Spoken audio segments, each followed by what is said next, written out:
Hello and welcome to ThePrint. This is Akanksha Mishra and I'm here today with Mr. Jayant Sinha, a former Member of Parliament in the Lok Sabha. Mr. Sinha has also been a Minister of State for Civil Aviation and Finance.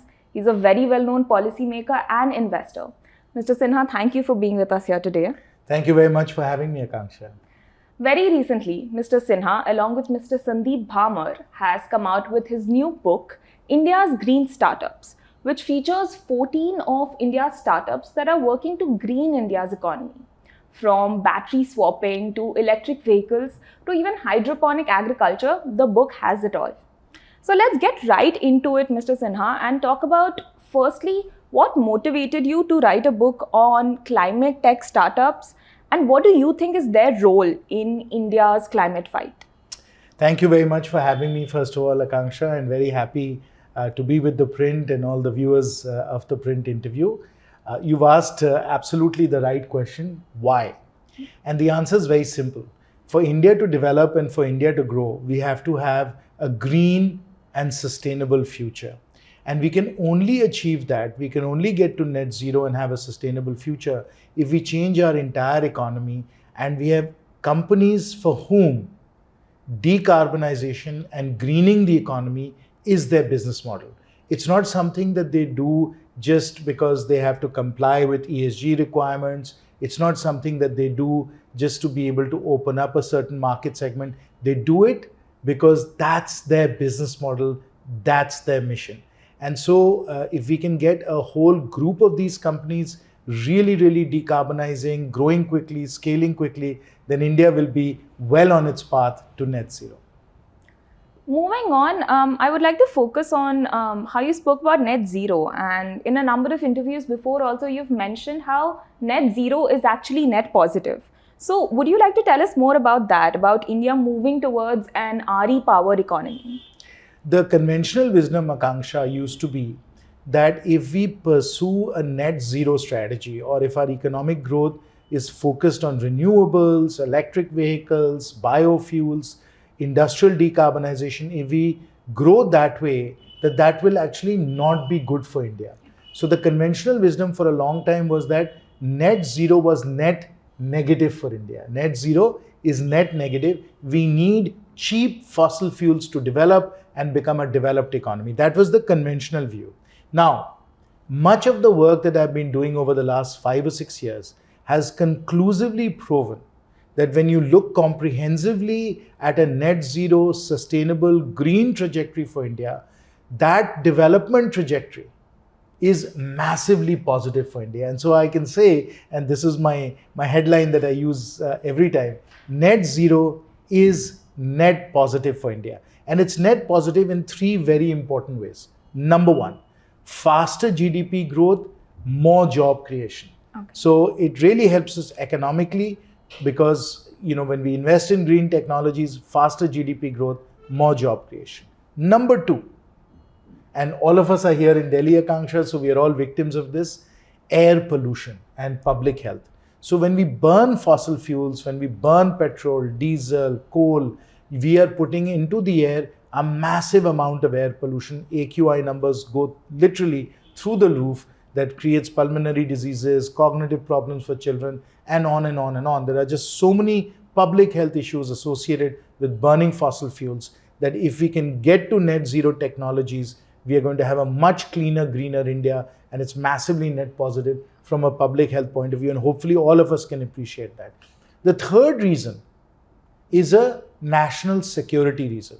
Today, if you look at the amount of money we are spending importing, getting from outside of India fossil fuels, whether it's crude oil, natural gas, or coal, we are importing about $200 to $250 billion a year of fossil fuels. Now, renewable energy is energy that is India. It's solar power, it's wind, it's nuclear, it's all of these things. And so, from a national security and a balance of payments perspective, if we can move towards a net zero economy, we will be much better off. And when you take into account the economy, public health, and national security, it's crystal clear, Akanksha, net zero is not just net positive, it's massively net positive for India. That makes a lot of sense. Now moving on, back to the book. So you bring experience not just as a policymaker, but also as a businessman. You spent time at McKinsey, you spent time at Courage Capital. So I'd like you to tell us from both a policy perspective and a business perspective, what are some of the hurdles that face India's green startups today, and what are ways for them to overcome it? So Akanksha, I'm first and foremost a venture capitalist. So for a long period in my career before public service, I worked as a venture capitalist, and I'm very happy to say I have 3 unicorns also to my credit. So I have been very successful also as a venture capitalist. And when we were looking for these green startups, when we were looking for these companies that could scale and help India decarbonize, help India get to net zero, we were looking for companies that would really, really be super successful. Yeah. And I'm very glad we found lots and lots of those companies. And there are big challenges, of course, that they all face, right? They first and foremost have to develop scalable, profitable business models, which is not easy sometimes. And particularly if technologies are new and immature, it takes time to get to positive unit economics. Number 2, they have to raise capital. Many of these green businesses are actually somewhat capital intensive. So for example, if you're battery smart and you're swapping batteries, you've got to own a lot of batteries. If you're blue smart and you are running ride sharing, you've got to own a lot of cars. If you are NutriFresh and you're basically expanding hydroponics, you need to buy a lot of land. So each of these are capital intensive, and raising capital becomes very difficult. And number 3, as is always the case for startups, there are always policy changes, there are always new regulations that they have to deal with. So we need a supportive policy environment also for these companies to scale up. So these are the kinds of challenges that our startups have to face, particularly our green startups. That's great. Moving on to the next question, which is that these startups, in a sense, show that India is very clearly on its way to becoming an innovation hub. There's no doubt about that. But along with that, what we need to do is also become a manufacturing hub. So what are some ways in which we are lacking in that, and what are some steps that India needs to take to ensure that alongside innovation comes manufacturing?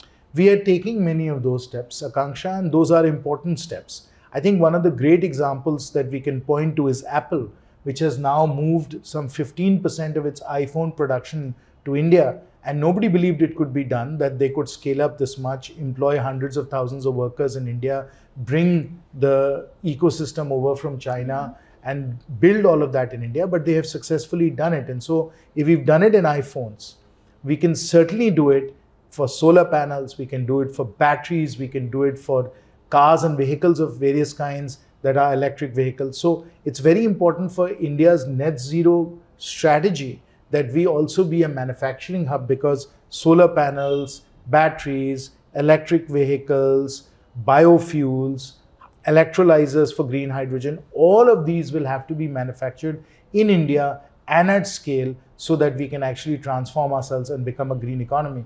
And of course, the opportunity for India, which is what China is doing, and they've been very successful, is to actually not just manufacture for India where we have the volumes and we can come down the cost curve, but to be able to manufacture for the world so that India becomes a manufacturing hub for the world as well. We must use our volumes to enable us to become globally competitive.